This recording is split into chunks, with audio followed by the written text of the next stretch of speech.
નમસ્કાર દોસ્તો, શું પ્રાચીન ભારતીય ખડક સ્થાપત્ય મુખ્યત્વે ધાર્મિક હતું? ખડક સ્થાપત્યનું મહત્વ જણાવી ભારતમાં ખડક સ્થાપત્યની ઉત્ક્રાંતિ વિશે નોંધ લખો. જવાબ: ખડક સ્થાપત્ય એક નક્કર ખડકમાં કોતરકામ દ્વારા બાંધકામ, ઇમારતો અને શિલ્પોની રચના દ્વારા વિવિધ સ્થાપત્યનું નિર્માણ કરવામાં આવે છે, જેને ખડક સ્થાપત્ય કહે છે. ભારતમાં ગુફા, મંદિરો અને મઠો ખડક સ્થાપત્યના બાંધકામ તરીકે મળી આવે છે. ખડક સ્થાપત્યમાં બાંધકામને વધુ મહત્વ આપવામાં આવે છે. પ્રાચીન ખડક સ્થાપત્ય ખડક સ્થાપત્યની ઉત્ક્રાંતિ પથ્થર યુગની શરૂઆત દરમિયાન પથ્થરમાંથી કોતરેલ ગુફાઓને આશ્રય સ્થાન તરીકે ઉપયોગ થતો હશે તેવો ભીમબેટકાની ગુફા દ્વારા જાણી શકાય છે. 30,000 વર્ષ કરતાં પણ જૂના ચિત્રો મળી આવે છે ભીમબેટકાની ગુફામાંથી. ઈસવીસન પૂર્વે 3જી સદીમાં મૌર્ય સમય દરમિયાન બિહારમાં આવેલી બાર્બર અને નાગાર્જુનની ગુફાઓનું નિર્માણ થયું, જે ખડક સ્થાપત્યનું મહત્વનું ઉદાહરણ છે. મૌર્ય સમય દરમિયાન તેનું નિર્માણ અશોક અને તેના પૌત્ર દશરથના રાજ્યકાળ દરમિયાન કરવામાં આવ્યું હતું. મૌર્યકાળ દરમિયાન જૈન અને બૌદ્ધ ભિક્ષુકો ગુફાઓનો ઉપયોગ નિવાસસ્થાન તરીકે કરતા હતા. મૌર્યકાળમાં દરમિયાન પથ્થરમાંથી નિર્મિત ગુફાઓ, 2 પ્રકારના ચૈત્યો અને વિહારનો વિકાસ થયેલો જોવા મળે છે. ઉદાહરણ તરીકે મહારાષ્ટ્રનું કારલી ચૈત્ય અને અજંતાની ગુફા. મૌર્યકાળ દરમિયાન પ્રારંભિક ગુફા મંદિરો અસ્તિત્વમાં આવ્યા. કાન્હેરી ગુફા અને ભાજા ગુફા ગુફા મંદિરો અસ્તિત્વમાં મૌર્યકાળ દરમિયાન. ગુપ્ત સમયગાળા દરમિયાન ખડક સ્થાપત્યનો વિકાસ ચાલુ રહ્યો. ગુપ્ત સમયના સ્થાપત્યમાં ઉદયગીરીની ગુફાઓનો સમાવેશ થાય છે. ગુપ્ત સામ્રાજ્યમાં ઉદયગીરીની ગુફાઓનો આ સમયના 20 ખડક સ્થાપત્યોના ઉત્ખનનમાંથી 2 શિલાલેખો ચંદ્રગુપ્ત બીજાના સમયના મળ્યા છે. 20 ખડક સ્થાપત્યોના ઉત્ખનનમાંથી 2 શિલાલેખો ચંદ્રગુપ્ત બીજાના સમયના મળ્યા છે. ગુફા નંબર 5 વરાહ ગુફા. ઉદયગીરીની ગુફાઓ મહત્વની છે.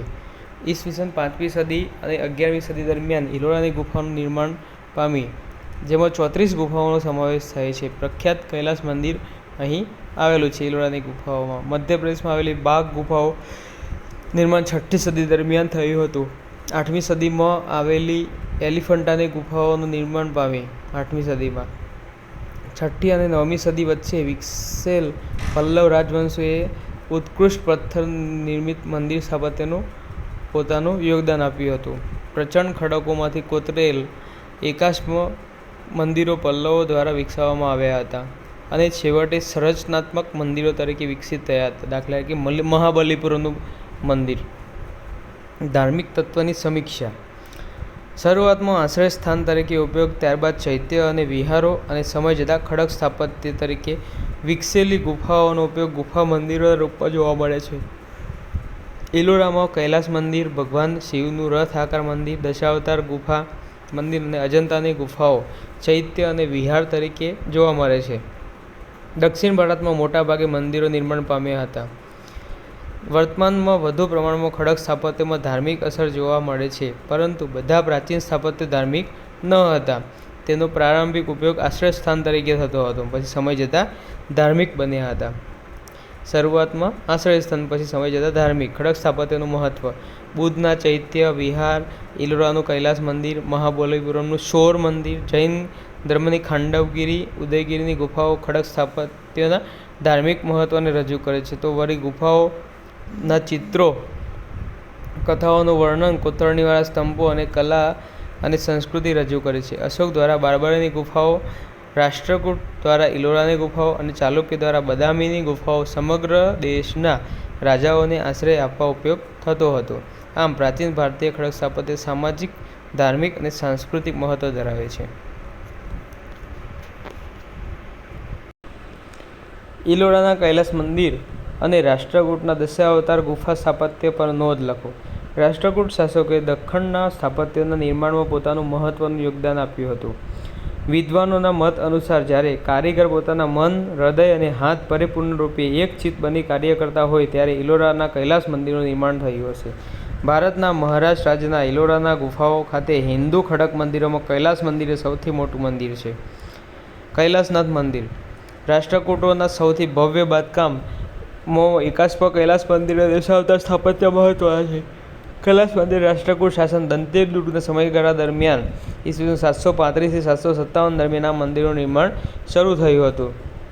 રાજા દંતેદુર્ગના અનુગામી કૃષ્ણ પ્રથમે મંદિરનું નિર્માણ કાર્ય પૂર્ણ કરાવ્યું. શરૂ કરાવ્યું દંતેદુર્ગ અને પૂરું કરાવ્યું કૃષ્ણ પ્રથમે. એક મોટી શિલામાંથી આ મંદિરનું નિર્માણ કરવામાં આવ્યું હોવાથી મંદિર નિર્માણની શરૂઆત તેની ટોચ પરથી કરવામાં આવી હતી.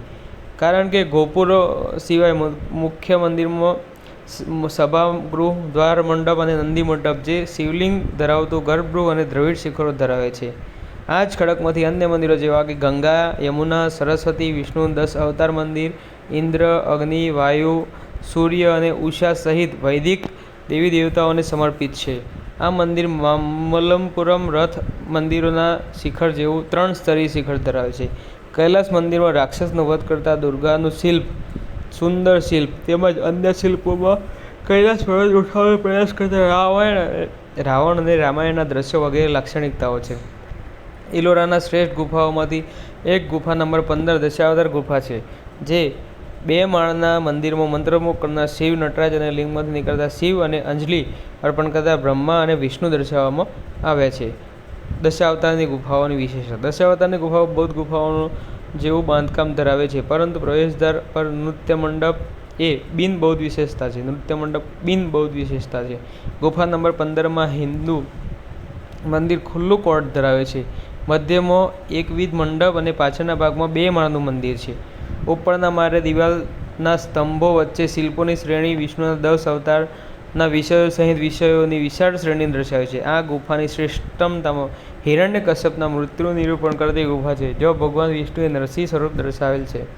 ગુફા નંબર 15માં ગંગાધારા, શિવ પાર્વતીના લગ્ન, શક્તિ સંપ્રદાયના ત્રિપુરાંતિકા, માર્કેન્ડ, ગરુડ, જીવનના પાસાઓ, મંડપમાં નંદી, નૃત્ય કરતા શિવ, અંધકાસુર, ગોંધળધારી, ગજેન્દ્ર વરદા વગેરે શિલ્પોનો સમાવેશ થાય છે. દશાવતારની ગુફાઓ અને કૈલાસ મંદિર એ એકાશ્મ ખડક મંદિરનું સર્વશ્રેષ્ઠ ઉદાહરણ છે, જેના દ્વારા એ સમયના કારીગરોની પારંગતતા વિશે જાણી. ભારતીય મંદિર સ્થાપત્ય કલાની નાગર અને દ્રવિડ શૈલીની સરખામણી કરો. હિન્દુ મંદિર સ્થાપત્ય એ હિન્દુ સ્થાપત્યનું મુખ્ય સ્વરૂપ છે અને તેમાં ઘણી વિવિધ શૈલીઓ છે. ઈસવીસનની 5મી સદીથી ઉત્તર ભારતમાં મંદિર સ્થાપત્યનો એક અલગ શૈલી વિકસી, જે નાગર શૈલી તરીકે પ્રસિદ્ધ હતી. દક્ષિણ ભારતમાં પલ્લવ શાસક મહેન્દ્રવર્મન પ્રથમ ઈસવીસન 610 થી 630ની દેખરેખ હેઠળ મંદિર સ્થાપત્યની શૈલી વિકસી અને ઘણા પરિવર્તન સાથે ચોલ શાસકોના સંરક્ષણ હેઠળ વધુ વિકાસ થયો અને દ્રવિડ શૈલી તરીકે પ્રસિદ્ધ હતી. નાગર શૈલી, દ્રવિડ શૈલી. સ્તર: નાગર શૈલીનું ઉત્તર ભારત, દ્રવિડ શૈલીનું દક્ષિણ ભારત. નાગર શૈલીમાં ગુપ્ત, સોલંકી, ચંદેલ, ગંગ વગેરે શાસકો દ્વારા પ્રોત્સાહન. અહીંયા પલ્લવ, ચોલ, વિજયનગર વગેરે શાસકો દ્વારા પ્રોત્સાહન. મંદિરની ફરતે દિવાલો હોતી નથી. નાગર શૈલીમાં મંદિરની ફરતે દિવાલો હોતી નથી, જ્યારે દ્રવિડ શૈલીમાં પહાડી અને ઉચ્ચ પ્રદેશ પ્રકારના ક્ષેત્રમાં હોવાથી મંદિરની ફરતે દિવાલો હોય છે. પહાડી અને ઉચ્ચ પ્રદેશ પ્રકારના ક્ષેત્રમાં હોવાથી દિવાલો હોય છે. ઉત્તર ભારતમાં આ મંદિરો હોવાથી બારમાસી નદીઓના કારણે મંદિરના પરિસરમાં કુંડનો અભાવ. ઉત્તર ભારતમાં નદીઓ હોય છે એટલે કુંડનો અભાવ. અપવાદ: સોલંકી શૈલીમાં કુંડ જોવા મળે છે, જ્યારે દ્રવિડ શૈલીમાં મંદિરોમાં પાણીના કુંડ ફરજિયાત છે. પાણીમાં કુંડમાં નાહીને પછી જવાનું મંદિરમાં, એ ટાઈપનું કલ્ચર. ગર્ભગૃહનો ઉપરનો ભાગ નાગર શૈલીમાં શિખર તરીકે ઓળખાય છે. ગર્ભગૃહનો ઉપરનો ભાગ પિરામિડ આકારનો હોય છે, જે વિમાન તરીકે ઓળખાય છે. નાગર શૈલીમાં મંદિરોમાં પ્રદક્ષિણા પથ જોવા મળે છે. નાગર શૈલીમાં ગર્ભગૃહની આજુબાજુ પ્રદક્ષિણા પથ જોવા મળે છે, જ્યારે દ્રવિડ શૈલીમાં પ્રદક્ષિણા પથનો અભાવ હોય છે. નાગર શૈલીમાં સોલંકી, ખજુરાહો અને ઓડિશા જેવી ઉપશૈલી છે, જ્યારે દ્રવિડ શૈલીમાં ચોલ, વિજયનગર અને નાયક જેવી ઉપશૈલી જોવા મળે છે. નાગર શૈલીમાં મંદિરમાં પ્રવેશના પ્રવેશદ્વારનો અભાવ હોય છે. અપવાદ: સોલંકી શૈલીમાં પ્રવેશદ્વાર જોવા મળે છે, જ્યારે મંદિરના પરિસરમાં પ્રવેશદ્વાર અથવા ગેટને ગોપુરમ કહેવાય છે, જે મુખ્ય. દ્રવિડ શૈલીમાં મદુરાઈના મીનાક્ષી મંદિરનું ગોપુરમ. મંદિરના મંડપમાં પ્રવેશતા ગંગા અને યમુના શિલ્પ બંને બાજુ હોય છે, બરાબર, દ્રવિડ સોલંકી શૈલીમાં. જ્યારે અહીંયા દ્રવિડ શૈલીમાં સામાન્ય દ્વારપાળના શિલ્પો હોય છે. નાગર શૈલીમાં મંદિરનો હેતુ મોટાભાગે આધ્યાત્મિક હોય છે, જ્યારે દ્રવિડ શૈલીમાં મંદિરનો આધ્યાત્મિક હેતુ સિવાય વહીવટી, મનોરંજન, સંપત્તિ સંગ્રહ વગેરે ઉપયોગો છે. ઉદાહરણ તરીકે ગ્રામસભાનું આયોજન, ભરતનાટ્યમ ભજવાય, સંપત્તિનો સંગ્રહ, બજારના ઉપયોગ તરીકે વગેરે. નાયક શૈલીના મંદિરો. ઈસવીસન પૂર્વે 200થી ઈસવીસન 300 વચ્ચેના સમયગાળામાં સ્તૂપ સ્થાપત્યને કેન્દ્રમાં રાખી કલાની મુખ્ય લાક્ષણિકતાની ચર્ચા કરો. સ્તૂપનું મુખ્ય કેન્દ્રમાં રાખવાના બહુ સ્તૂપનો આકાર મુગુટ પહેરેલા અને સિંહાસન પર ધ્યાન મુદ્રામાં બેઠેલા ભગવાન બુદ્ધને રજૂ કરે છે. સ્તૂપની સંરચનાને આધારે સ્પષ્ટ કરો. ઈસવીસન પૂર્વે 200થી ઈસવીસન પૂર્વે 300ના સમયગાળામાં ભારતના સ્થાપત્ય ક્ષેત્રે વિવિધ વિહારો, ચૈત્યો, ગુફાઓ, સ્તૂપોનું નિર્માણ થયેલું જોઈ શકાય છે. બૌદ્ધ સમયગાળાના સ્મારક રૂપ સ્તૂપ એ કબર કે દફન કરવાની જગ્યા રૂપે પ્રસિદ્ધ છે. પ્રસિદ્ધ વ્યક્તિ કબર લાકડા અને વાંસનો ઉપયોગ કરીને બાંધવામાં આવતી હતી એવો અર્થ ઋગ્વેદિક સમયગાળામાં સૂચવે છે. સ્તૂપનું સ્થાપત્ય ઈસવીસન પૂર્વે 5મી સદીમાં બૌદ્ધ ધર્મથી સંકળાયેલા સ્તૂપોનું વ્યવસ્થિત બાંધકામ થયેલું જોવા મળે છે. બૌદ્ધ ધર્મના પ્રસાર સાથે તિબેટ, ચીન, કોરિયા અને જાપાન તેમજ દક્ષિણ એશિયાના દેશોમાં સ્તૂપ સ્થાપત્યનું નિર્માણ કાર્ય થયું હતું. મહાત્મા બુદ્ધના મૃત્યુ બાદ એ સમયના 10 પ્રસિદ્ધ વ્યક્તિઓએ 10 સ્તૂપનું નિર્માણ કાર્ય કરાવ્યું હતું, જેમાંથી 8 સ્તૂપો તેમના અવશેષો અને રાખ સાચવવામાં આવ્યા હતા. સ્તૂપની રચના તો મુકુટ, મસ્તક, શરીર, પગ, આસન આ ટાઈપમાં, છત્ર, હર્મિકા, અંડ, પ્રદક્ષિણાપટ અને વેદી. બરાબર. તો એમાં હર્મિકા મુક્તિ અને સ્વર્ગનું પ્રતીક અંડ. સ્તૂપોના વિવિધ અંગો અંડ ચપટા અર્ધ ગોળાકાર કે ગુંબજ જેવી રચના ધરાવતો આ ભાગ સ્તૂપની મુખ્ય રચના છે, જેને અંડ કહે છે, જે નળાકાર આધાર પર બનાવવામાં આવે છે, જે શરીર જોડે સરખામણી કરવામાં આવે છે. જન્મ, મૃત્યુ અને પુનર્જન્મ ચક્રને દર્શાવતો ગુંબજ સ્વર્ગના પ્રતીકનું પ્રતિનિધિત્વ કરે છે. શું? કેનું પ્રતિનિધિત્વ? સ્વર્ગના પ્રતીકનું. મેદી સ્તૂપનો વિશાળ આધાર. પ્રદક્ષિણા પર સ્તૂપની ફરતે સાધકોને પ્રદક્ષિણા કરવા માટે માર્ગની રચના કરવામાં આવે છે. તેનો ઉપયોગ કરી સાધકો મહાત્મા બુદ્ધના આશીર્વાદ મેળવે છે. હર્મિકા સ્તૂપનો મોટો ભાગ, ટોચનો ભાગ, જેમાં જીવન અને મૃત્યુની પર મુક્તિનું પ્રતીક છે. હર્મિકા ચપટો ભાગ રેલિંગ કે વેદિકા વડે રક્ષિત હોય છે. યષ્ટિ એ છત્રનો ભાગ છે. છત્ર એ સ્તૂપના ઉપરના ભાગ રહેલ દળ જેવી રચના છે, જેની સાથે 3, 5 કે 7 ગોળાકાર ચક્ર જોડાયેલા હોય છે. છત્ર યષ્ટિ કે ચક્ર ધરાવે છે. તે મહાત્મા બુદ્ધની શક્તિ કે સાર્વભૌમત્વનું પ્રતીક છે. વેદિકા સ્તૂપની આસપાસ રેલિંગ જેવી રચના છે. સ્તૂપમાં 3 સ્થાનો પર આ રચના જોઈ શકાય છે, જેમાં એક અણની આસપાસ, બીજી અણની મધ્યમાં, મેદી ઉપર, પ્રદક્ષિણા પથની આસપાસ તેમજ ત્રીજી છત્રની આસપાસ. વેદિકા તોરણ પ્રવેશદ્વાર જેવી 4 દિશામાં સ્થિત રચના છે. તોરણ ઉપર જાતક કથાઓ તથા લોકોની રોજિંદી જીવનશૈલી નિરૂપણ વડે સુશોભન કરવામાં આવે છે. સાંચી, સારનાથ, અમરાવતી, ભારૂચ સ્તૂપ એ પ્રારંભિક બૌદ્ધ સ્તૂપના કલાના સૌથી જૂના ઉદાહરણ છે. આ સ્તૂપોનો જન્મ, જ્ઞાન, પ્રથમ ઉપદેશ, મહાભિનિષ્ક્રિયનો વિવિધ ઉદ્દેશોનો ઉપયોગ કરીને દર્શાવવામાં આવે છે. નાગર શૈલીના સ્થાપત્યની વિશેષતાઓ વિશે વિગતવાર જણાવી નાગર સ્થાપત્ય પેટા શૈલીના આવશ્યક લક્ષણો પર પ્રકાશ પાડો. બરાબર. નાગર શૈલી અને નાગર સ્થાપત્ય પેટા શૈલી પ્રાચીન અને મધ્યકાલીન ભારતના લોકોના સામાજિક અને સાંસ્કૃતિક જીવનમાં મહત્વની ભૂમિકા ભજવે છે. ઈંટ અને પથ્થરમાંથી બનાવેલા આ સ્થાપત્યો તેની ભવ્યતાની દ્રષ્ટિએ ઉત્કૃષ્ટ છે. તે સમાજ પર હકારાત્મક અસર ઉપજાવે છે. મોટાભાગના મંદિરો હિન્દુ ધર્મના મંદિરો જોવા મળે છે અને જૈન ધર્મના સ્થાપત્યો અને મંદિરોનું પણ નિર્માણ પામ્યા હતા, જે એ સમયે સ્થાપત્યકીય માહિતીની રજૂઆત કરે છે. નાગર શૈલીના મંદિરની સ્થાપત્યની વિશેષતાઓ. ઉત્તર ભારત અને મધ્ય ભારતમાં જોવા મળતા મંદિરો નાગર શૈલીના મંદિરોનું સ્થાપત્ય છે, જે તેમની વિશેષતા નીચે પ્રમાણે છે. મંદિરો જગતી તરીકે ઓળખાતા ઊંચા પ્લેટફોર્મ પર બાંધવામાં આવતા. જગતી ઉપર જગતી પીઠ નામનું અન્ય પ્લેટફોર્મ ધરાવે છે, જેના પર અધિષ્ઠાન નામના નાના સ્થાન પર ગર્ભગૃહ નિર્માણ કરવામાં આવતું. જગતી પીઠ નામનું અન્ય પ્લેટફોર્મ અધિષ્ઠાન. નાગર શૈલીમાં શિખરો મંદિરનું અગ્રણી તત્વ છે. મંદિરમાં પ્રવેશદ્વાર સામાન્ય રીતે સાધારણ અથવા ગેરહાજર હોય છે. એમાં શિખરોનું ઇમ્પોર્ટન્ટ છે. ગર્ભગૃહ ઉપર એક વિશાળ શિખર ધરાવે છે, જે આ મંદિર સ્થાપત્યની વિશેષતા છે. મંદિરના શિખર પર કળશની રચના જોવા મળે છે. શિખર પર સહેજ અંદર તરફ વળેલા હોય છે, જેના પર આમલક અને તેના પર કળશની રચના કરવામાં આવે છે. મંદિરોની ફરતે દિવાલોનું બાંધકામ જોવા મળતું નથી. દિવાલો હોતી નથી. શિખરના આકારના આધાર પર નાગર શૈલીના મંદિરોનું વર્ગીકરણ રેખાપ્રસાદ, ફમસાના અને વલ્લભી 3 પ્રકારે થાય છે. નાગર સ્થાપત્યની પેટા શૈલીના આવશ્યક લક્ષણો. મંદિર નિર્માણો. કલિંગ નાગર સ્થાપત્ય શૈલીમાં ઓડિશામાં નિર્માણ પામી. કલિંગ શૈલીના મંદિરો માં 2 મુખ્ય ભાગોનો સમાવેશ થાય છે: ગર્ભગૃહ અને મંડપ. આ બંને એક જ ધાર પર મૂકવામાં આવે છે. સુશોભન કરવા માટે આગળ વિભાજિત કરવામાં આવ્યા. સમાંતરે નૃત્ય દર્શન માટે દેઉલ અને નાટ્ય દેઉલ જેવા મંડપોનો ઉમેરો કલિંગ સ્થાપત્યની નાગર શૈલીમાં થયો. મંદિર સામે પ્રવેશદ્વાર ભાગ્યે જ જોવા મળે છે. ભુવનેશ્વરના મુક્તેશ્વર મંદિરમાં એક મુક્ત તોરણ આવેલું છે. શૈલીની દ્રષ્ટિએ જોતા કલિંગની નાગર શૈલીમાં રેખા દેઉલ, પીધા દેઉલ અને ખાખરા દેઉલનો સમાવેશ થાય છે. બરાબર, કલિંગ શૈલી અથવા ઓડિશા શૈલી કહેવાય. પીધા દેઉલ, ખાખરા દેઉલ, રેખા દેઉલ. ભુવનેશ્વરનું લિંગરાજ મંદિર. નાગર સ્થાપત્ય શૈલી ઉત્તર હિમાલયમાં દક્ષિણ બીજાપુર જિલ્લાના ઉત્તર સુધી, પંજાબમાં, પંજાબથી પૂર્વે બંગાળ સુધી તેની વિવિધ પ્રદેશોમાં શૈલીના ઔપચારિક વિકાસની સ્થાનિક ભિન્નતા અને વિસંગતતાઓ છે. ભારતમાં મંદિર નિર્માણની નાગર શૈલીમાં જોવા મળતી પ્રાદેશિક ભિન્નતાઓ વિશે જણાવો. મંદિર નિર્માણની નાગર શૈલી ઈસુની 5મી સદી પછી ઉત્તર ભારતના વિસ્તારોમાં પ્રચલિત બની. નાગર શૈલીના મંદિરોમાં પ્રદેશ અનુસાર અમુક સમાનતાઓને બાદ કરતા વિવિધતાઓ જોવા મળે છે. નાગર શૈલીમાં જોવા મળતી પ્રાદેશિક ભિન્નતાઓ. ઓડિશાના મંદિરો. આ મંદિરો રચનામાં ઉપર જતા શિખરની દિવાલો સમાંતર રહે છે, પરંતુ ટોચ ત્વરિત વળાંક લઈને એક બિંદુ પર ભેગા જોવા મળે છે. આ પ્રકારના મંદિરમાં શિખરની આગળ ભોગ મંદિર, નાટ્ય મંદિર, જગમોહન તથા આજુબાજુના અન્ય નાના મંદિરો પણ જોવા મળે છે.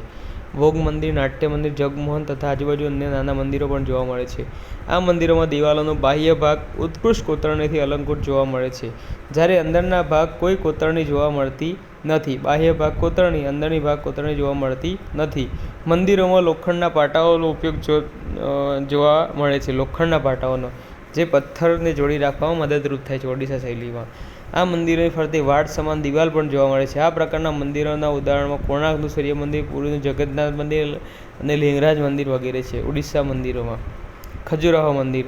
ઈસુની 10મી સદીથી 11મી સદીની આસપાસ ચંદેલ રાજુઓએ આ મંદિરોનું બાંધકામ કરાવ્યું હતું. કયા 10મી થી 11 ચંદેલ રાજુઓએ. આ મંદિરોમાં ઉપર જતા શિખર નિરંતર પરંતુ ધીમે ધીમે અંદર તરફ વળે છે અને ટોચ પર એક બિંદુએ મળે છે, પિરામિડ આકારમાં સ્ટેપ.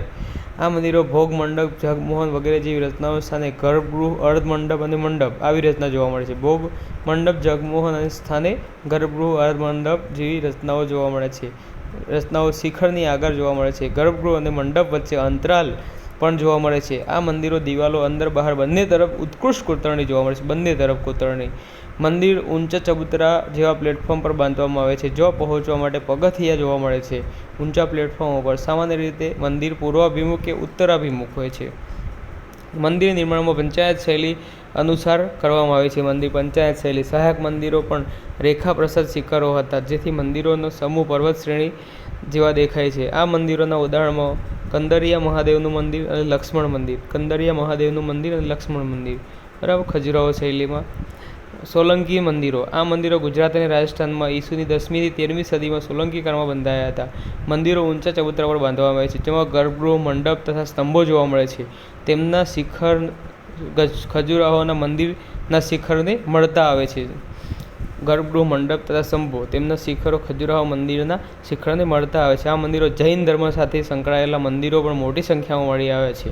મંદિરો આગળના ભાગે પગથિયાવાળો કુંડ પણ જોવા મળે છે, જેમાં પગથિયા પર બાંધેલી સંખ્યાબંધ નાની દેરીઓ જોવા મળે છે. જ્યાં મંદિરની વિશેષતા છે નાની દેરીઓ. આ મંદિરોની ખાસિયત તેની ઉત્કૃષ્ટ કોતરણી અને શિલ્પકૃત છે. દેલવાડાના જૈન મંદિરોમાં દિવાલની અંદરના ભાગે થયેલી કોતરણી ખૂબ જ બારીક અને નયનરમ્ય છે. આ મંદિરોના બાંધકામ સેન્ડસ્ટોન, બ્લેક બેસાલ્ટ અને આરસપાણનો ઉપયોગ વધુ જોવા મળે છે. સેન્ડસ્ટોન, બ્લેક બેસાલ્ટ અને આરસપાણનો ઉપયોગ વધુ જોવા મળે છે. અમુક મંદિરોમાં મંડપ ઉપર ગુંબજ પણ જોવા મળે છે, જે બહારથી સાદો પરંતુ અંદરના ભાગે ઉત્કૃષ્ટ શિલ્પોથી અલંકૃત જોવા મળે છે.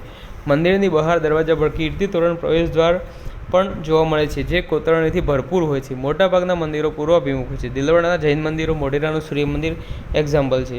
આમ પ્રદેશો પ્રમાણે મંદિરોની બનાવટમાં શું જોવા મળે છે? મંદિર નિર્માણની નાગર શૈલીમાં જોવા મળતા વિવિધ પ્રકારના શિખરો પર નોંધ લખો. નાગર શૈલી ઉત્તર ભારતના ભાગોમાં વિકસિત થયેલી મંદિર નિર્માણની એક શૈલી છે. નાગર શૈલીના મંદિરો વિવિધ ભાગોમાં ગર્ભગૃહ, મંડપ, શિખર, અંતરાલ, પ્રદક્ષિણાપથ વગેરે જોવા મળે છે, જેમાં શિખરની રચનામાં પણ વિવિધતા જોવા મળે છે. મંદિર રચનામાં ગર્ભગૃહની ઠીક ઉપર એક વિશાળ ગુંબજ જેવી રચના ઊભી કરવામાં આવે છે, જે નાગર શૈલી મુજબ શિખર કહેવામાં આવે છે. આ સિવાય મંડપ, અર્ધમંડપ જેવા ભાગો ઉપર પણ નાના શિખરો જોવા મળે છે. આવા શિખરો રચનાના આધારે તેને મુખ્યત્વે 3 પ્રકારમાં વિભાજિત કરવામાં આવે છે. નાગર શૈલીમાં જોવા મળતા વિવિધ પ્રકારના શિખરો. રેખા પ્રસાદ. આવા પ્રકારના શિખરોમાં નીચેનો આધાર ચતુષ્કોણીય હોય છે. કેવો આધાર? ચતુષ્કોણીય હોય છે અને તેની ઉપર જતા વળાંક લઈ ચોટી ઉપર એક બિંદુએ મળે છે. અમુક મંદિરો દીવાનો છેક ઉપર સુધી સમાંતર રહી પછી ત્વરિત વળાંક લઈ એક બિંદુએ મળે છે. આવી છતો ઓડિશાના મંદિરો અને ખજુરાહોના મંદિરોમાં જોવા મળે છે. ઉદાહરણ તરીકે જગન્નાથ મંદિર અને ખજુરાહો મંદિર, ફમસાના. આ પ્રકારના શિખરનો આધાર રેખા પ્રસાદ શિખરની સરખામણીએ વધુ પહોળા હોય છે. આધાર કેવો હોય? રેખા પ્રસાદ શિખરની સરખામણીએ વધુ પહોળા હોય છે. આ પ્રકારના શિખરની દિવાલો ઊંચી જતા પગથિયાની માફક અંદરની તરફ વળતી જઈ અને કેન્દ્ર ભાગે એક પથ્થર પર મળે છે અને છતની રચના પિરામિડની રચનાની મળતી આવે છે. આ પ્રકારની છતમાં સહેજ વળાંક હોતું નથી, પરંતુ સીધો ઢાળ હોય છે તેવું જણાય છે. ઓડિશાના મંદિરો મંડપ પરના શિખરો આવી રચના જોવા મળે છે. કોણાર્કના સૂર્ય મંદિરના રંગ મંડપો. ઓડિશાના મંડપ પરના શિખરોમાં આવી રચના જોવા મળે છે. બરાબર. પિરામિડ રચના, હમસાના ને વલ્લભીમાં બોક્સ જેવો. વલ્લભી શિખરમાં ચતુષ્કોણીય આધાર પર મહેરાબ આકારના છતનું નિર્માણ કરવામાં આવે છે. આ છતનો આકાર અર્ધ નળાકાર બોક્સ જેવો, જે પહેલાંની બળદગાડીઓના છત જેવું લાગે છે. આવા મંદિરો ઉત્તરાખંડ, ઓડિશામાં અને ગુજરાતમાં જોવા મળે છે. આમ શિખરોની રચના તેના આકાર મુજબ વિવિધ પ્રકારો જોવા મળે છે. નાગર અને દ્રવિડ શૈલીથી ભિન્ન મંદિર સ્થાપત્યની વૈસળ શૈલીની વિશેષતાઓ પર નોંધ લખો. મંદિર સ્થાપત્યની નાગર અને દ્રવિડ શૈલી સાથે સાથે વૈસળ શૈલી પણ અસ્તિત્વમાં ધરાવતી હતી. તેને ચાલુક્ય શૈલી પણ કહેવામાં આવે છે, જે દ્રવિડ શૈલીના વિમાનો તથા નાગર શૈલીના વિવિધ પાસાયુક્ત દિવાલો ધરાવે છે. મિશ્ર વૈસળ શૈલીની વિશેષતાઓ. કર્ણાટકમાં વૈસળ શૈલી એક સ્વતંત્ર શૈલી તરીકે પણ જોવા મળે છે, જેમાં એહોલું લાડખાન મંદિર, દોડા બસપ્પા મંદિર તથા બાદામી ખાતેના મંદિર તેના વિશિષ્ટ ઉદાહરણ છે. એહોલું લાડખાન મંદિર, દોડા બસપ્પા મંદિર તથા બાદામી ખાતેના મંદિરો. આ શૈલીમાં સ્તંભો, દરવાજાઓ અને છતોને બારીક કોતરણી કામથી સજાવવામાં આવે છે. આ શૈલીમાં ચાલુક્ય મંદિરોનો સજાવટી સ્તંભો તથા ખુલ્લા પ્રદક્ષિણા પથ પણ કલાત્મક દ્રષ્ટિએ ઉત્કૃષ્ટ છે. નાગર શૈલીનો પ્રભાવ વૈસળ મંદિરોમાં વક્રરેખીય શિખર અને વર્ગાકાર આધારમાં જોઈ શકાય છે. નાગર શૈલીનો પ્રભાવ ક્યાં જોઈ શકાય? વક્રરેખીય શિખર અને વર્ગાકાર આધારમાં. જ્યારે દ્રવિડ શૈલીનો પ્રભાવ જટિલ કોતરણી કામ અને મૂર્તિઓ, વિમાનની ડિઝાઇન અને સીડીદાર શિખરોમાં જોવા મળે છે. પરંતુ વૈસળ શૈલીમાં દ્રવિડ અને નાગર સ્થાપત્ય શૈલીનો પ્રભાવ પણ જોવા મળે છે. તીર્થસ્થાનો, સહાયક મંદિર અને પંચાયત શૈલી નાગર શૈલીના મંદિરો સમાન છે.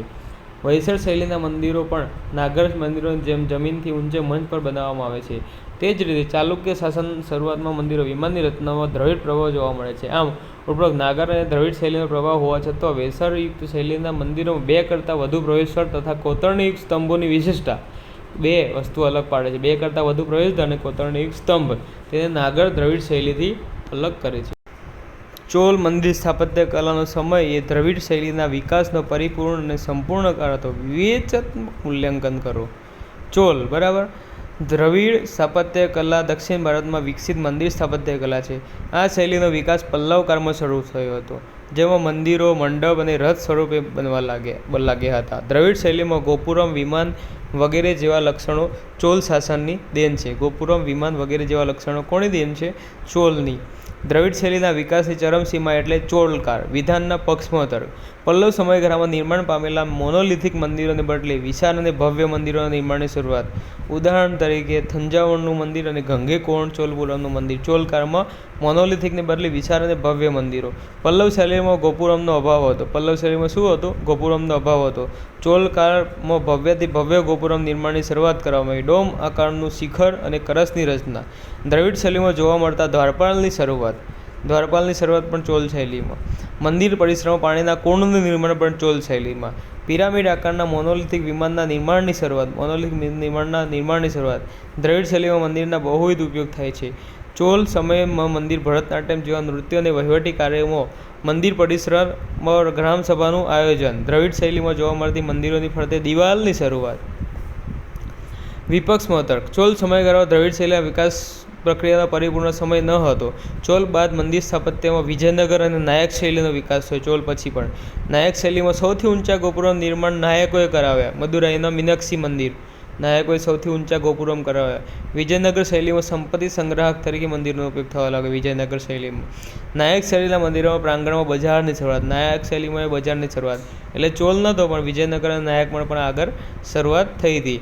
ઉપરોક્ત તથ્યોના આધારે તારણ કાઢી શકાય છે કે ચોલ સમય સ્થાપત્ય ક્રમ સુવર્ણકાર હતો, પરંતુ દ્રવિડ મંદિરોનો પરિપૂર્ણકાર કહી શકાય નહીં, કારણ કે 15મી સદી બાદ દ્રવિડ શૈલીની ઉપશૈલી વિજયનગર અને નાયક શૈલીનો વિકાસ થયો હતો. નાયકો સૌથી ઊંચા ગોપુરમ.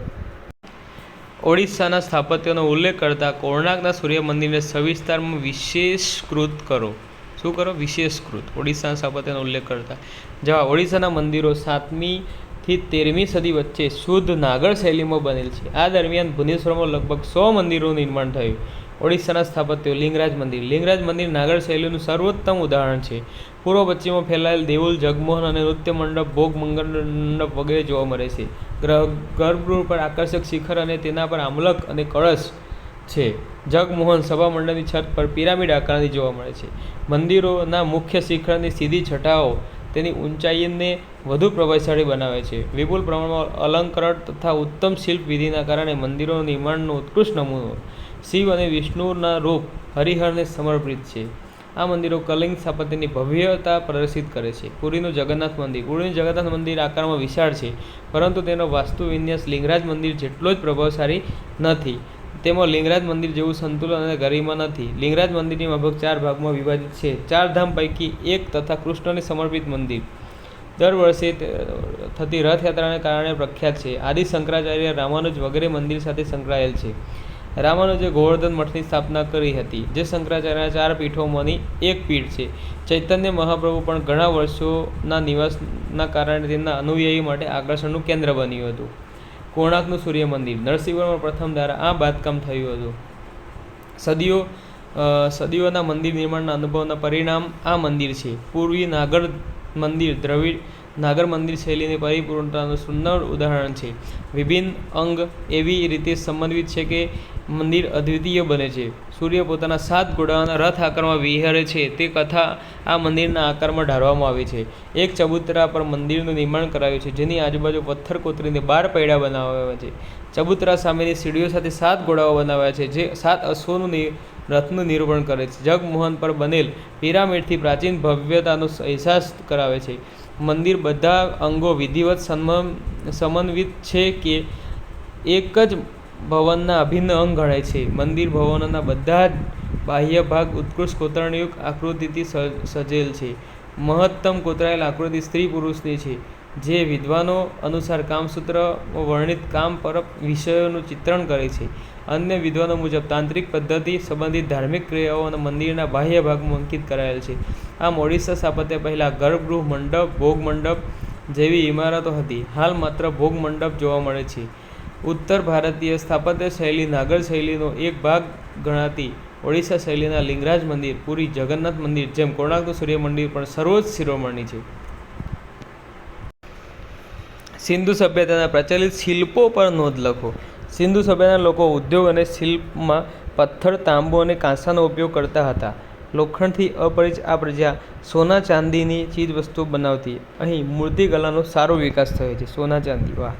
સિંધુ સભ્યતાના પ્રચલિત શિલ્પો. પથ્થરની મૂર્તિઓ. પહેલાં પથ્થરની મૂર્તિઓ. મોહેંજો-દડોમાંથી 1 ડઝન પથ્થરની મૂર્તિઓ તથા હડપ્પામાંથી 2 પથ્થરની મૂર્તિઓ મળી આવી છે, જેનું નિર્માણ શેલખડી, ચૂનાના પથ્થર, એલ્બેસ્ટર, સેન્ડસ્ટોન, સ્લેટ વગેરે મદદથી કરી છે.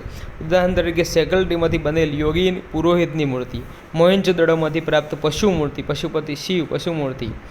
ધાતુની મૂર્તિઓ. સિંધના કલાકારોએ પથ્થરની મૂર્તિ ઉપર ધાતુની સુંદર મૂર્તિઓનું નિર્માણ કાર્ય કર્યું છે, જેમાં સૌથી મહત્વની મોહેંજો-દડોમાંથી પ્રાપ્ત કાંસાની નર્તકીની મૂર્તિ છે. મોહેંજો-દડોમાંથી અન્ય તાંબાની મૂર્તિઓ પણ મળી આવી છે, જેમ ઘેટાં, ભેંસ જેવા પ્રાણીઓ અને માનવ મૂર્તિ મળી આવી છે. લોથલમાંથી મળેલ કૂતરાની મૂર્તિ અને કાલીબંગાનમાંથી મળેલ ઋષભની તાંબાની મૂર્તિઓ પણ કલાત્મક દ્રષ્ટિએ સારી છે. કાલીબંગનમાંથી વૃષભ અને લોથલમાંથી કૂતરો.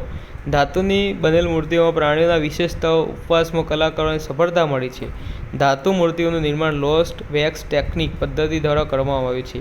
ટેરાકોટાની મૂર્તિ. સિંધુ સભ્યતાની શિલ્પકલામાં પકવેલી લાલ રંગની માટીની મૂર્તિઓ પણ જોવા મળે છે, જેમાં અમુકને બાદ કરતાં બાકીની હસ્ત નિર્મિત છે. આ મૂર્તિઓ મનુષ્ય તથા પ્રાણીઓ બંનેની જોવા મળે છે, જેમાં માનવ મૂર્તિઓનું વધુ મૂર્તિઓ સ્ત્રીઓની છે. મોહેંજો-દડોમાંથી પ્રાપ્ત પુરુષની મૂર્તિઓ શૃંગારયુક્ત તેમજ ચહેરાના અંગોને સુંદર દર્શાવ્યા છે, જ્યાં નારીની મૂર્તિઓના સુંદર અને પ્રભાવશાળી છે, જે આભૂષણયુક્ત છે. સ્ત્રીઓ મૂર્તિઓના નિર્માણમાં આભૂષણોનું વધુ મહત્વ આપવામાં આવે છે. માતૃદેવીની મૂર્તિ તથા નારીઓની વધુ માત્રામાં મૂર્તિ. સિંધુ સભ્યતાના લોકો ધાર્મિક જીવનમાં માતૃપૂજાને દર્શાવે છે. સિંધુ સભ્યતાની સ્ત્રીઓ મૂર્તિઓ કલાકારીગરીના પ્રતીક સ્વરૂપે છે. માનવ મૂર્તિઓનું વધુ સંખ્યામાં પ્રાણીઓની ટેરાકોટાની મૂર્તિઓ મોટી સંખ્યામાં મળી આવે છે. અન્ય પ્રાણીઓ જેવા કે હાથી, ગેંડા, વાંદરા, વાઘ, રીંછ, સસલું, બળદ, ઘેટાં વગેરે ટેરાકોટાની મૂર્તિઓ મોટા પ્રમાણમાં મળી છે. વિવિધ પક્ષીઓની મૂર્તિઓ મળી આવે છે. માટીની મૂર્તિઓ. સિંધુ સભ્યતાના કુંભાર વિશેષ પ્રકારની માટીનો ઉપયોગ કરીને રમકડાં, ઘરેણાં, કડા, તાવીજ, બટન, વીંટી વગેરે બનાવતા હતા. ક્વાર્ટઝ પથ્થરોનો ભૂકો કરી આ માટી બનાવવામાં આવતી હતી, જેમાં કાચનો ભૂકો ભેળવીને તેનો રંગ કાચ જેવો બનાવવામાં આવતો હતો. ઉદાહરણ તરીકે આ પ્રકારની માટીમાંથી અનાજના દાણા, ફૂલથી ખિસકોલી, દેડકો, વાંદરા વગેરે મળી આવ્યા છે. કાચ માટીની મિશ્રિત મૂર્તિઓ મેસોપોટેમિયા, સિરિયા, પશ્ચિમી એશિયા, મિસ્ર વગેરે સ્થળોથી મળી છે. વિવિધ પ્રકારના પદાર્થો જેવા કે ધાતુ, ટેરાકોટા, પથ્થર, માટી, કાચનો ઉપયોગ કરી બનાવેલી મૂર્તિઓ મોટા પ્રમાણમાં સિંધુ સભ્યતામાં મળી આવી છે, જેના આધારે કહી શકાય કે આ સભ્યતાના લોકો શિલ્પ ક્ષેત્રે સારું જ્ઞાન ધરાવતા હશે. ગાંધાર અને મથુરા શૈલીની મુખ્ય વિશેષતાઓ જણાવો. શું આ શૈલી સ્થાપત્યો માત્ર ધાર્મિક પ્રકૃતિના હતા? ઈસવીસનની પ્રથમ શતાબ્દી અને ત્યાર પછીના સમય દરમિયાન ઉત્તર ભારતમાં ગાંધાર અને મથુરા શૈલીનો ઉદ્ભવ અને વિકાસ થયો હતો. મથુરા અને ગાંધાર શૈલીમાં બુદ્ધના પ્રતીકાત્મક રૂપને માનવ સ્વરૂપ મળ્યું હતું. ગાંધાર શિલ્પકલા એ બેક્ટ્રિયા, પાર્થિયા અને સ્થાનિક ગાંધાર પરંપરાના સંગમ હતી. ગાંધાર અને મથુરા શૈલીની વિશેષતાઓ. મથુરા શૈલીની વિશેષતાઓ. યમુના નદીના કિનારે ઈસવીસન પ્રથમ સદીની ત્રીજી સદીમાં મથુરા શૈલીનો વિકાસ થયો. આ શૈલીની મૂર્તિઓ તે સમયના પ્રચલિત 3 ધર્મો હિન્દુ, બૌદ્ધ અને જૈન ધર્મની વાર્તા અને ચિત્રોથી પ્રભાવિત. આ મૂર્તિઓ મોળિયાકારમાં બનેલ યક્ષની મૂર્તિઓના નમૂના આધારિત છે. મથુરામાં મળેલી મૂર્તિઓ શુદ્ધ ભારતીય શૈલીમાં છે, જે મૂર્તિના ભાવ દર્શનને મહત્વ આપવામાં આવ્યું છે. મૂર્તિઓની બનાવટમાં છાંટાવાળા લાલ રેતીના પથ્થર દ્વારા થયેલી જણાય છે. લાલ પથ્થર. મૂર્તિઓના પ્રતીકો અને પ્રભાવશાળી ઉપયોગ. મથુરા શૈલીમાં જોવા મળે છે. પ્રતીકોનો પ્રભાવશાળી ઉપયોગ. હિન્દુ દેવતાઓને હથિયારો કે શસ્ત્ર સાથે રજૂ કરવામાં આવે છે. ઉદાહરણ તરીકે શિવને લિંગ દ્વારા દર્શાવવામાં આવે છે. ગાંધાર શૈલીની સરખામણી મથુરા શૈલીમાં બુદ્ધના મસ્તિષ્કની ચારે તરફ મોટું પ્રભામંડળ દર્શાવવામાં આવે છે. બુદ્ધને બોધિસત્વોથી ઘેરાયેલ દર્શાવ્યા છે. કમર પકડેલા અને વ્રજ પકડેલા પદ્મપાણી. ગાંધાર શૈલીની વિશેષતાઓ. આધુનિક પેશાવર, અફઘાનિસ્તાન નજીક પંજાબની પશ્ચિમ સીમાઓ સુધી ગાંધાર શૈલીનો વિકાસ થયો હતો. દેહની સ્નાયુબદ્ધતા અને માનવ આકૃતિના કપડાની સુંદર ઘડીઓ કોતરીને ગાંધાર શૈલીનો માનવ પ્રતિમા અંગ ઉપાંગોનું સુંદર નિરૂપણ કરવામાં. મસ્ક્યુલર. ગાંધાર શૈલીની કેટલીક મૂર્તિઓ ધારણ કરેલ અર્ધ પારદર્શક વસ્ત્રોમાંથી જુદા જુદા અંગો આરપાર દેખાતા દર્શાવવામાં આવે છે. મૂર્તિઓની બનાવટ વાદળી, રાખોડી, રેતીના પથ્થર તેમજ ક્યોક, માટી અને પ્લાસ્ટરનો ઉપયોગ થયેલો જણાય છે. ગ્રીક રોમન દેવતાઓથી પ્રભાવિત એવી મૂર્તિકલા જોવા મળે છે.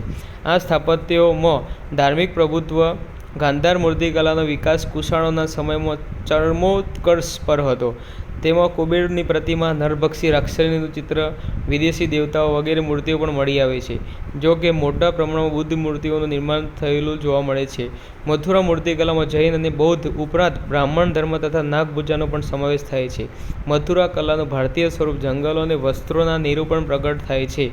વૃક્ષો પાસે ઊભેલી સ્ત્રીઓની મૂર્તિ, ફૂલોથી અલંકૃત પશુઓની મૂર્તિ તેમજ કનિષ્કની મૂર્તિઓ, સિંહાસન પર બેઠેલ રાજાની મૂર્તિ અને સામે સિંહની મૂર્તિ, જૈન તીર્થંકરોની મૂર્તિઓ તેમજ નૃત્ય, શૃંગારના ભાવો વગેરે ગાંધાર શૈલીનું નિરૂપણ કરવામાં આવે છે. મથુરા અને ગાંધાર શૈલીમાં મોટાભાગની મૂર્તિઓ બૌદ્ધ અને જૈન ધર્મનું નિરૂપણ રજૂ કરે છે અને જીવનના વિષયોથી જોડાયેલ મૂર્તિઓ બહુ ઓછી માત્રામાં મળી આવે છે.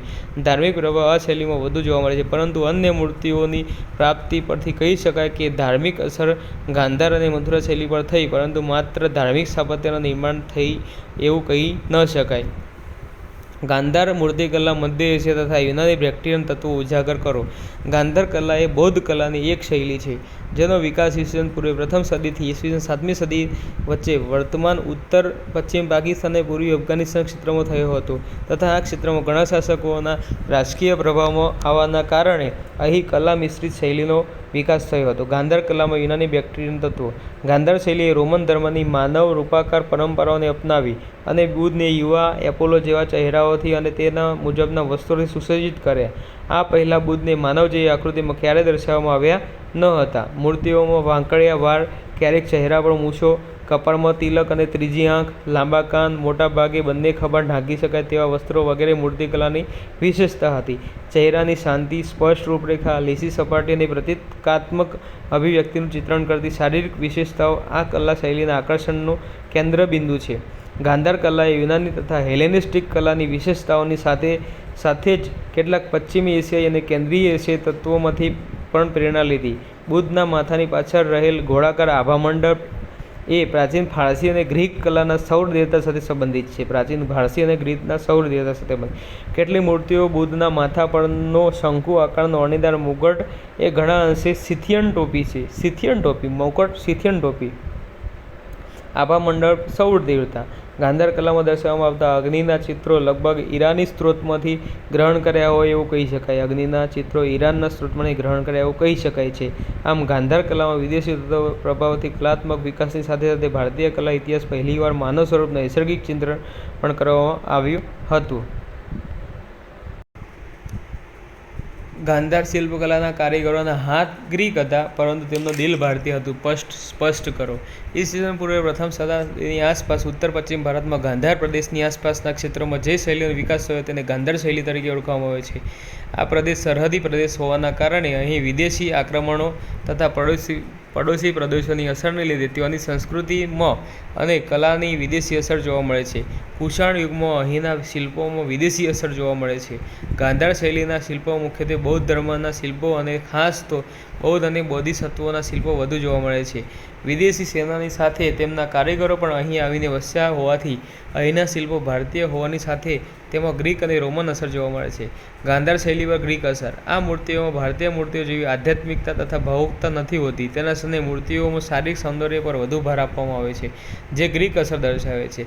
ગાંધાર શૈલીમાં બુદ્ધના શિલ્પોમાં તેની વાંકડિયા વાળ, ગોળ ચહેરા, લાંબુ નાક બતાવવામાં આવી છે. ઉપરાંત મૂર્તિઓ બોધિસત્વોને કલાપૂર્ણ મુકટ અને આભૂષણો સાથે રાજકીય પહેરવેશ પ્રદર્શિત કરેલ છે. ગાંધાર શૈલીની મૂર્તિઓ બુદ્ધને ગ્રીક દેવતા એપોલો જેવા દર્શાવવામાં આવે છે, જેમાં તેમનું શરીર સ્નાયુબદ્ધ બતાવવામાં આવ્યું છે. આ શિલ્પો જોવા મળતા ભવનોમાં ભવન નિર્માણની ગ્રીક શૈલી દેખાય છે. આ ઉપરાંત મૂર્તિઓની પાછળ પ્રવાહ મંડપ હાલો જોવા મળે છે, જે ગ્રીક અસર દર્શાવે છે. ગાંધાર શૈલીમાં શિલ્પોમાં ગ્રીક શિલ્પકલાની સ્પષ્ટ અસર જોવા મળે છે, પરંતુ કારીગરોએ ભારતીય વિષયોને ગ્રીક અંગે વ્યક્ત કર્યા છે, જેમ કે બુદ્ધ બોધિસત્વની મૂર્તિઓ, તેમાં ધ્યાન, પદ્માસન, ધર્મચક્ર પરિવર્તન જેવી મુદ્રાઓ. ઉપરાંત બૌદ્ધ ધર્મના વિવિધ ભારતીય વિષયોનું નિરૂપણ જોવા મળે છે. આથી આ કારીગરી તેમના હાથ ગ્રીક છે, પરંતુ વિચાર અને વિષયોનું દિલ ભારતીય છે તેમ કહી શકાય છે.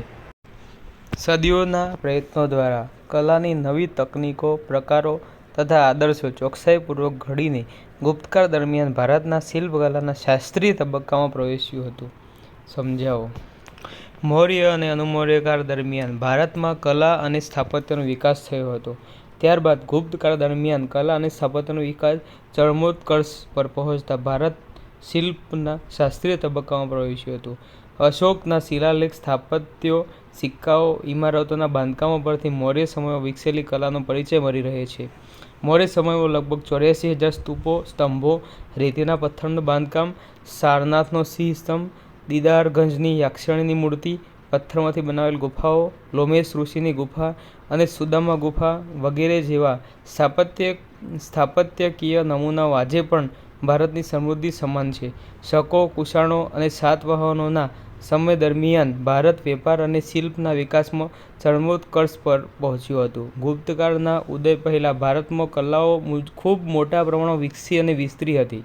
ગુપ્તકાળની શરૂઆત થતાં ગુપ્ત રાજાઓએ કલા અને સંસ્કૃતિ ક્ષેત્રે પોતાનું યોગદાન આપ્યું. ધાતુશાસ્ત્ર ક્ષેત્રે સોના, ચાંદી, સીસું, ટીન, તાંબુ, પિત્તળ અને લોખંડ તથા રત્નના નામે અલગ અલગ 8 શિલ્પો પ્રચલિત હતા.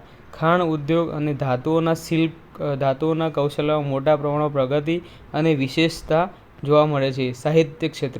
સાહિત્ય ક્ષેત્રે મહત્વના કાર્યો જોવા મળે છે, જેમ કે મૌર્ય અને ગુપ્તકાળ વચ્ચેના સમયગાળામાં જય સંહિતા, મહાભારત, વિષ્ણુ સ્મૃતિ, નારદ સ્મૃતિ, યાજ્ઞવલ્ક્ય સ્મૃતિ, બુદ્ધચરિત, સૌંદરાનંદ, સ્વપ્નવાસવદત્તમ ખૂબ જ પ્રસિદ્ધ છે. બહુ મોટા પ્રમાણમાં ધાર્મિક અને ધર્મેતર સાહિત્ય રચાયું હતું.